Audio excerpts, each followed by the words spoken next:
The death of Rick Ocasek in September 2019 shocked fans of his seminal band, The Cars. Though you're probably familiar with all their hits, there's a lot you probably don't know about the legendary group. Here's a few quick facts to get you up to speed. Perhaps because of his striking look, or because he sang most of the band's songs, The Cars and Rick Ocasek are often considered one and the same. Hi, I'm Rick Ocasek, and I turned confusion into a virtue. But Benjamin Orr took on lead vocal duties on plenty of The Cars songs, including classics like Just What I Needed, Drive, and Moving in Stereo. Greetings, my name is Benjamin Orr. I play bass and I'm one of the lead singers for The Cars, and this is my face. As you may know, Moving in Stereo features prominently in an iconic scene from Fast Times at Ridgemont High, and was also a clever musical cue in an episode of Stranger Things. Casual listeners may not have realized that the band had two lead singers because their voices are rather tough to distinguish from each other. In 2011, Ocasek told Vanity Fair, "I think our voices are similar because we spent so many years together even before The Cars. Every band I've ever been in had both of us." Ocasek later told Rolling Stone, "We were the best of friends forever." Nevertheless, by the end of The Cars' last tour in the late 80s, Orr had taken to traveling on his own bus, apart from the other band members, and rarely exchanging words with Ocasek.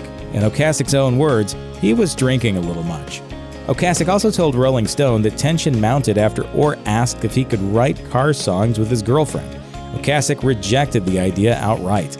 The former besties and musical partners grew estranged after The Cars split up in 1988. Fortunately, they worked out their differences while taping material for a Cars DVD in the late 90s. Orr died of pancreatic cancer in 2000, and Ocasek paid tribute with the song Silver. Fresh off his Academy Award-winning role in Ordinary People, actor Timothy Hutton wanted to get into directing. In 1984, the Cars manager played him the group's album Heartbeat City. Hutton was particularly taken with Drive, a slick, romantic, soft rock ballad that represented a departure for the band. Rick Ocasek let Hutton direct a video for the song. In the book I Want My MTV, Hutton recalled, "I called a casting director and said I needed an attractive, exotic woman who has something fierce about her." He hired model Paulina Poroskova, who was among the last women he saw while casting the video. As he explains it, he took Poroskova and Ocasek into a hotel room to rehearse the plot of the video. "I asked them to imagine they'd had a fight that was escalating.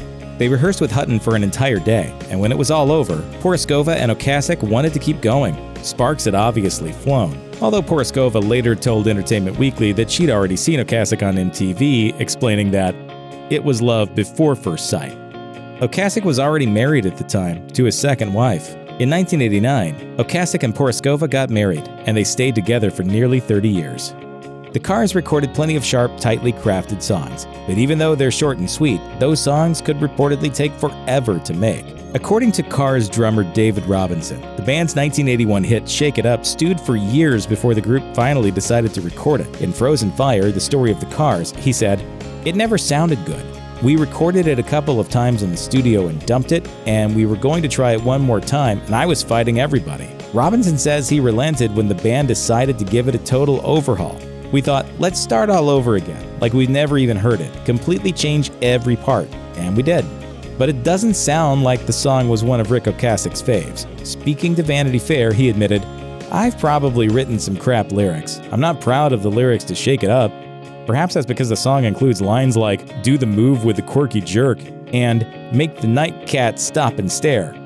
You might think is arguably the Cars' most memorable song, and that's probably because of its unforgettable music video.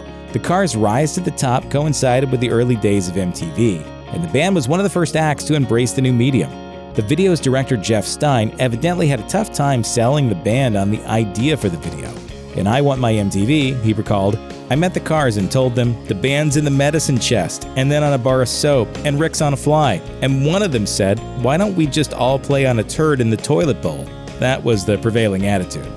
According to Elektra Records executive Robin Sloan, Rick Ocasek didn't like the video, explaining that he thought it made fun of the way he looked. Of course, it all paid off in the end. The video was the first one ever placed in the Museum of Modern Art's permanent collection, and at the first MTV Video Music Awards in 1984, you might think won Video of the Year, somehow defeating Michael Jackson's iconic Thriller. As we mentioned, the Cars ultimately broke up in 1988. At some point, something kind of cracked. Maybe it was around 87. And then I didn't like it as much. But there was an attempt to resurrect the band in the mid-2000s. That's when a manager representing Greg Hawkes, Elliot Easton, and David Robinson approached Rick Ocasek, proposing a Cars reunion on behalf of his clients. Ocasek gave him a hard no, explaining to Rolling Stone, "The hit the fan. Lawyers got involved. It must have cost a ton of money in legal fees that I wasted. The Cars wasted. For no reason." So Easton and Hawkes hit the road in 2006 and 2007 as the new Cars. Robinson didn't participate. He dropped out of the project early on. But rock legend and producer Todd Rundgren and the Tubes drummer Prairie Prince agreed to join the project. It didn't work out. The new Cars' poorly reviewed debut album It's Alive would also be their last album. In the early 2010s, a real Cars reunion happened. Rick Ocasek told Rolling Stone at the time, "This was strictly everything that's happened before this. This is a new thing." And it was great. The Cars reconvened to record a new album of original material, Move Like This, which generated a moderate hit single in Sad Song. The group even embarked on one last tour in the summer of 2011, performing in 11 theaters and capping it off with the spot at Lollapalooza. There's a lot of people out there, and some will like us and some won't, and that'll be it. Then in 2018, the group entered the Rock and Roll Hall of Fame. In his induction speech, Brandon Flowers of The Killers, a huge fan, said, "We thank the Cars, Rick, Benjamin, David, Greg, and Elliot. We are standing on the shoulders of giants. This band means so much to me and millions of others."